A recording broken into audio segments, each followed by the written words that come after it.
Please subscribe and don't forget to press the bell icon to get notified whenever we upload a new video. We're tracking this evening. We told you first, and it is now official. There are two prime contenders for Essar Steel. Lakshmi Mittal-led ArcelorMittal and New Metal Mauritius have submitted their bids for the debt-laden steel company. This as the deadline to submit bids came to a close today. Ritu Singh joins us now. Ritu, so it boils down to just a two-horse race for Essar Steel. Absolutely, a very surprising move indeed, given the number of people that had shown an interest in buying this particular asset. So as you said, only two people have submitted bids as the deadline ended today at 5 p.m. And those two are one, ArcelorMittal India, and the second one is New Metal Mauritius, both of which, have some contention related to, some controversy rather, their bids. First, let's talk about ArcelorMittal. Now, Arcelor holds a significant stake in Uttam Galva, which is Uttam Galva Steels, which has been a defaulter, and thereby being a promoter of Uttam Galva Steels makes them ineligible to bid for any asset under the IBC. But we understand that they've completely, exited from Uttam Galva Steels and sold their stake to the Miglanis, and therefore, hopefully, they will be considered as far as Essar Steel is concerned. Now, the other one, that is New Metal, is an SPV, which, is a consortium between VTB as well as Revant Ruya, who is the son of Ravi Ruya, who is a promoter of Essar Steel. So therefore, if the COC or the IRP, which is the creditors or the insolvency professional, see any sort of conflict of interest, that is another bid that could be disqualified. Of course, it will be a litmus test how both of these bids are evaluated by the creditors. We understand that the bids haven't been opened yet, but the liquidation value of the company is pegged at 20,000 crore rupees, and the debt is about 45,000 crore rupees. So don't expect haircuts of over 50%, given how competitively this asset is being bid for. Well, it's going to be interesting to see, because I would imagine that both bids are going to fall into that grey territory when it comes to promoters being linked to default, and whether or not a minority holding in that SPV is going to be considered as a controversy under the current law when it talks about barring promoters under the IBC process. So interesting, but it's a two-horse race there for Essar Steel. It's between ArcelorMittal and an SPV that's backed by Russia's VTB. Now, straight to breaking news. The National Pharma Pricing Authority has revised the price of coronary stents. So bare metal stents have become more expensive, but vascular stents will be cheaper. Archana joins us now to explain the price revision and the significance. Archana.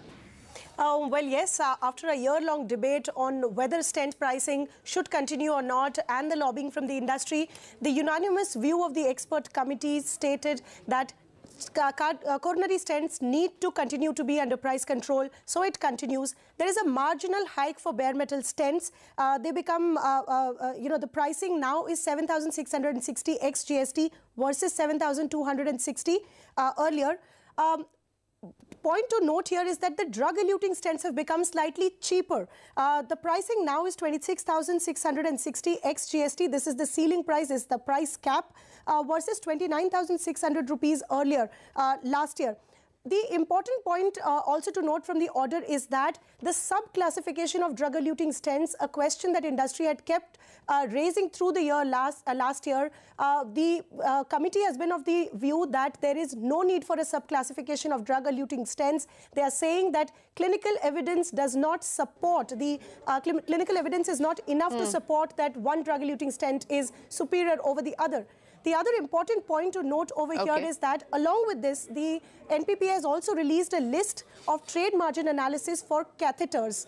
They have shown that trade margins are as high as 405% to 300% in certain cases for catheter balloons and catheter stents. And possibly that could be the next medical device on the radar for NPPA to look for price capping. Okay, so watch out for trade margins on catheters, as Archana was pointing out. Archana, stay on with us. Joining us now to discuss this is Naresh Trahan, the Chairman and Managing Director of Medanta. Dr. Trahan, thanks very much for joining us. First up, the revision as far as stent prices are concerned. What do you make of it? And more importantly, as we're getting reactions coming in, especially on our Twitter timelines, people saying that, look, it doesn't really matter whether the government brings down the prices of stents because the cost to the patient, there is virtually no difference there. So, it's a good thing. The whole government's effort is to try to make medicine cheaper. There's nothing, that's a good thing. Now, the point is that if in their analysis they found that there is no difference in the different brands of the drug-eluting stents, or there's not enough evidence, then I think it's the right decision. Now, we actually welcomed when they reduced the cap.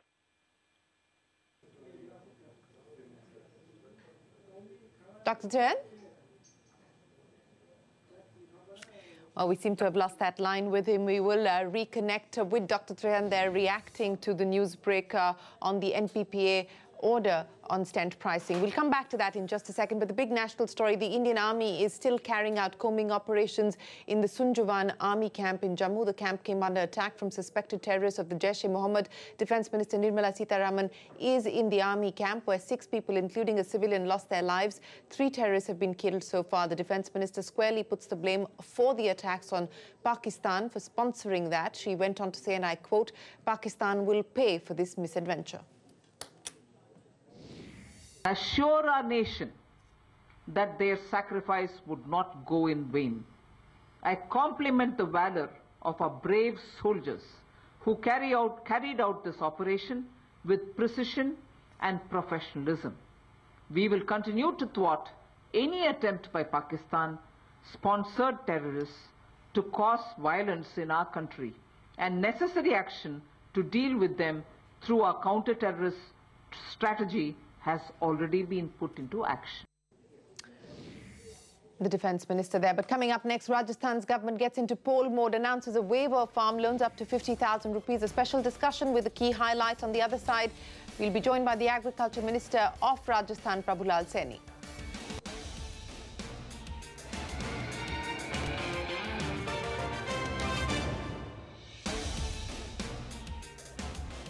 Well, let's revisit one of our top stories. The National Pharma Pricing Authority has revised the price of coronary stents. Bare metal stents have become expensive, but vascular stents will be cheaper. Naresh Trehan, the CMD of Medanta, back with us. Dr. Trehan, what is the impact for consumers? Because most people believe that irrespective of what the government does when it comes to pricing, the cost to the patient has not really reduced significantly. No, it's not true universally. I mean, some places it may not have reduced, but most places, including ours, at Medanta, the prices have reduced. It's the patients do get the benefit of these price controls. So I think it's a good idea. Hello? Hello? Yes, we can hear you. Go ahead. Yeah, okay. So the basic thing is that, you know, we are now going towards universal access to healthcare. So all the enablers that need to get into place to achieve that are welcome. And I think that the private sector, private hospitals, government hospitals, everybody in the health sector actually has to be on board to accomplish this mission of trying to provide healthcare to everybody. So I think all these things, which, you know, people may react or not react is a different story. But the basic thing is that now that the true import price has been discovered and the margins have been defined, that's what is good, that it's defined so that everybody can live by those rules. It was when there was no definition. I think that's where the accusations come that people are doing what they feel like doing. I think this is a very good thing. Okay. Okay. All right, Dr. And thanks very much for joining us, Dr. Naresh. And the industry did get a chance to present their case. Okay, all the best. Okay, sir. Thanks very much for joining us. That's Dr. Naresh Trehan there. But on to the big national headline. The Rajasthan government has announced a farm loan waiver in its state budget. This will cover loans of up to 50,000 rupees for small and marginal farmers and will cost the exchequer about 8,000 crore rupees. Not only that, the Chief Minister, Vasundhara Raje, who also holds the finance portfolio, has announced an allocation of 350 crore rupees for building new warehouses. The farming sector side, the Raje government has announced that around 77,000 new posts will be created in the education sector. The government will also distribute sanitary pads for free in state-run schools.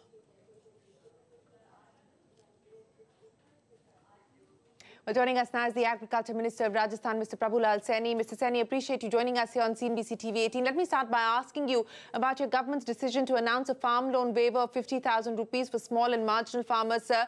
We understand that the cost to the exchequer is about 8,000 crore rupees. How many impacted farmers will this scheme help? You've set up a farm relief commission and you say that farmers will get relief basis merit. Can you explain the mechanics of this scheme to us? देखिए, अभी राजस्थान में जो आज budget घोषणा हुई, इस budget घोषणा में माननीय मुख्यमंत्री जी ने आजादी के बाद पहली बार राजस्थान में कि किसी भी सरकार हो, चाहे 52 साल तक कांग्रेस ने राजस्थान में राज किया है, लेकिन कभी भी किसान के कर्जे माफ करने के बारे में कोई विचार नहीं हुआ। और आप ये देखेंगे कि लगभग 20 से 25 लाख किसानों को इसका फायदा मिलेगा। Small farmer, marginal farmer, ST और एससी के जो छोटे किसान हैं, वो अपना लोन जो समय पे नहीं जमा करा पा रहे थे, उनके इंटरेस्ट बढ़ा था। तो एस ओवरड्यू वाले जो भी है, जो लगभग 30 सितंबर 2017 तक जितने भी किसानों के ओवरड्यूज थे, उनको 50,000 रुपए तक के कर्जे माफ करने की घोषणा आज बजट में की। लेकिन सर, जो डिमांड ऑपोजिशन की थी और जो फार्मर्स की डिमांड है, जब वो प्रोटेस्ट कर रहे थे सीकर में भी, तो उन्होंने कहा था कि फुल फार्म लोन वेवर होना चाहिए। आपने पार्शियल फार्म लोन वेवर आज अनाउंस किया है बजट में, तो ऑपोजिशन तो इस बात को लेकर सरकार के मत में नहीं बोल रही है। देखिए, ऑपोजिशन से सरकारें नहीं चलती है। नहीं, ऑपोजिशन से ना भी चले सर, फार्मर्स की डिमांड भी थी कि फुल फार्म लोन वेवर होना चाहिए। देखिए, डिमांड तो कोई भी कुछ कर सकता है, लेकिन वित्तीय प्रावधान और वित्तीय स्थिति को देखते हुए पहली बार हम लोगों ने कर्जा माफी का एक बहुत बड़ा फैसला मुख्यमंत्री जी ने लिया है। मैं समझता हूँ कि जब इनकी विपक्ष की सरकार भी थी 5 साल पहले, तो इनको किसने रोका था माफ करने के लिए, कर्जा माफ करने के लिए, किसानों के कल्याण के लिए किसने रोका इनको? लेकिन इनका कोई विजन नहीं था, इन्होंने नहीं चाहा किसान का भला हो।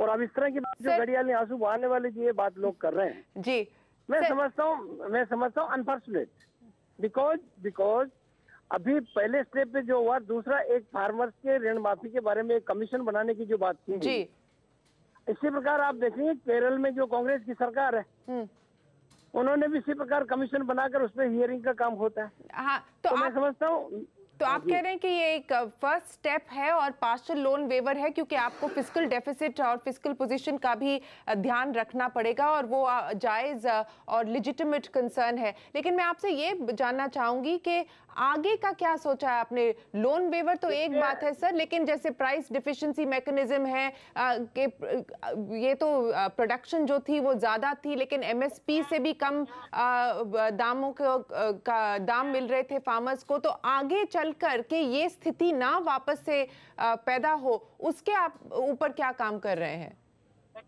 मैडम, मैं आपके माध्यम से सारे देश को ये बताना चाहता हूँ कि राजस्थान में हम लोगों ने जहां भी डिजास्टर हुआ, राजस्थान में 4 वर्षों में हम लोगों ने 7,100 करोड़ से ज्यादा का पैसा उन किसानों के खाते में ट्रांसफर किया जिनकी फसलें नष्ट हो गई, और लगभग 3600 करोड़ रुपए, 3,600 करोड़ के रुपए के लगभग हम लोगों ने फसल बीमा योजना के अंतर्गत भी ऐसे किसानों को जो कि बैंक के लोन ही थे, कोऑपरेटिव से लोन लिए थे, उन लोगों को भी हम लोगों ने लगभग 3600 करोड़ रुपए इसके आधार पे भी उनको राहत पहुंचाने का काम हमने किया है।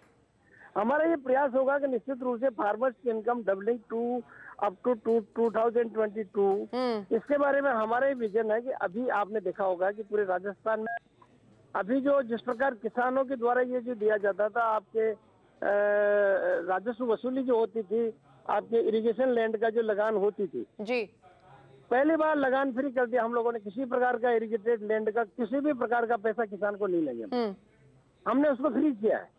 इसके साथ में हम लोगों ने और भी कोशिश की है कि प्रोसेसिंग वैल्यू एडिशन को बढ़ावा देने के काम भी हम लोग करेंगे। हमारे जी प्रभुलाल जी, बहुत बहुत धन्यवाद आज हमसे बात करने के लिए। The agriculture minister there of Rajasthan, Prabhulal Saini.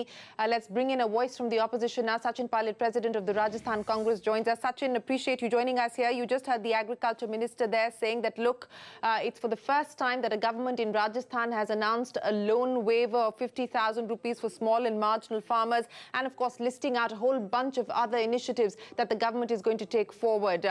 Do you believe that this will alleviate the pain that's been felt in Rajasthan on account of the agri distress? The agrarian crisis is rampant not just in Rajasthan but in over entire of North India especially. You see this budget today that the Chief Minister read out, you must look at the background in which this is happening. This so-called partial farm loan waiver is not what it is. It is only for farmers who have taken loans from the cooperative banks, not from nationalized banks. 90% of the farmers take loans from banks, not cooperative banks. Now, I heard the minister talk about insurance. The sad tragedy of this state is that amount of money that the farmers have paid in as premiums is far larger than any payout that the government of Rajasthan has made. 10 lakh farmers even today are waiting for the crop failure damage that they were supposed to get compensated for 2 years ago. And this announcement that Chief Minister made, the total burden is about 7,000 to 8,000 crores. But look at the trap in which the BJP is falling, Shireen. In Uttar Pradesh, Mr. Yogi, a BJP CM, announces 35,000 crores for loan waiver. Maharashtra CM reluctantly, but then announces almost a 40,000 crore loan waiver. So the people are asking if other CMs of BJP are doing it, why shouldn't Rajasthan do it? And today she knows in 7 months' time, there'll be a new government. They're about to go. 7 months is what the life of this assembly is. And they know they're going to get voted out. So this announcement today really, I think is just on paper. There'll be no execution on the ground. And even now, look at the amount, 50,000 rupees per farmer. You don't even get a good buffalo 50,000 rupees. The average loan amount is between 4 to 5 lakh rupees. So if you really had the interest of the farmers in mind, A, you would have done this 4 years ago, but and B, you would have complemented this farm loan so-called waiver with other measures of MSP, bonus, price mechanism, like you said, other aspects so that the ecosystem improves and the farmers can stand on their feet again. Okay, just on the second part of the argument that you made there, Sachin, on why is this only 8,000 crore rupees and why is it not 35 or 40,000 crore rupees like we've seen being announced by other BJP governments? And the minister's argument there was that, look, we have to keep the fiscal situation in mind. I'm looking at the numbers now. Estimated fiscal deficit of 2.98%, revenue deficit of over 17,500 crores almost. That's including the Uday scheme. So they don't really have the fiscal elbow room, Sachin, to have done any better than this. You see, the political compulsions of the BJP is such that the government of India has said, we want nothing to do with it. Other chief ministers are now doing it, so the competitiveness has seeped in, first of all. Second of all, Shireen, 5 years ago when Vasundhara ji took over, 4 years ago, the public debt was 1,20,000 crores. Today, it's 2,40,000 crores. So you're taking loans to help out certain individuals, but the farming community that needs your help the most, you're not helping them. 36,000 bighas of land has been given to people to develop so-called solar plants. Not a single plant is even started. So there is a lot of crony capitalism at the top echelons of the Rajasthan government, but the farming community has been used as a bait because they really had the interest of the farmers in mind. Today, hang on, the minister said, "Humne lagan maaf kar diya hai." You know, lagan is only put on irrigated land. How much of land is irrigated in Rajasthan? Less than 30%. And that also, it's a nominal charge. So these are, yes, irrigated land. So most of the land is rain-fed. So already there is drought, there is hailstorm, there is flood. So you keep waiving lagans every year. It's really of no consequence. What really CF should have done, CM, was to ensure that the farmers' produce will be procured by the state agencies. They are in hand in glove with the, the mafia that controls the food grains. So if they ensure that the MSP will be executed and the crop will be lifted, that's all the farmers want. Farmer wants adequate compensation for what he produces. They don't want these freebies. They don't want subsidies. They want money for their produce. And that these hoarders and these black marketeers don't allow the government to do because they're in cahoots with them.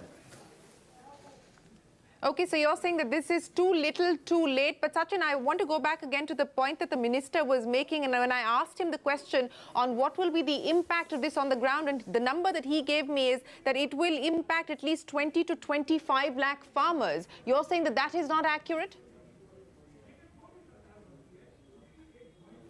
I see, because the actual numbers, we don't know how many people will be in that bracket to be using that farm loan waiver.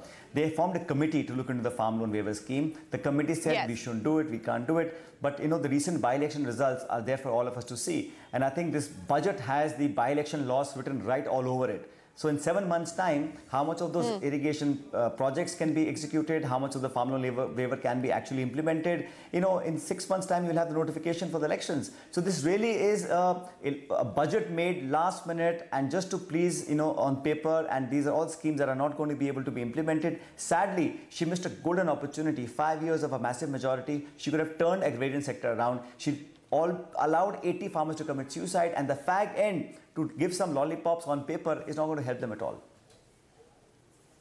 Okay, so since you're talking about this being a by-election loss budget, Sachin, and you're absolutely confident and certain that it's going to be the Congress that comes to power once the elections are held, which is 7 months down the line, what is your prognosis and your prescription to address the agrarian economy?